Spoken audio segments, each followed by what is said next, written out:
Welcome to Straight Outta Scripture, a nod to my West Coast roots and a daily dive into who God is and to who we are in Him.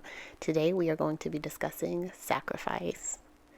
So we often hear the story of Abraham preparing the sacrifice of Isaac to test faith and obedience, but let's look at it from another angle. It's the cost of trusting God with what you love the most. In Genesis chapter 22, God asked Abraham to offer Isaac, the son he waited decades for, as a burnt offering. It's easy to focus on Abraham's obedience, but imagine the emotional weight of what he was asked to do.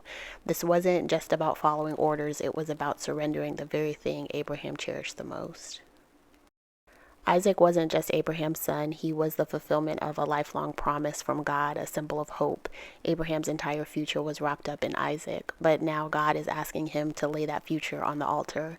How often does God ask us to release something or someone we've clung to tightly because it feels essential to our identity or purpose? That's the deeper struggle in this story.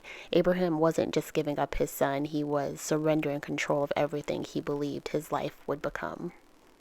When Abraham and Isaac climbed the mountain, the sacrifice hadn't happened yet, but Abraham's heart had already been surrendered.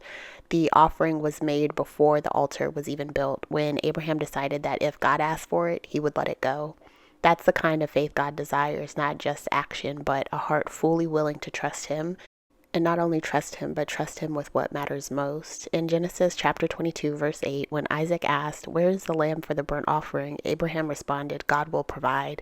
That's faith, not knowing how God will work it out, but trusting that He would.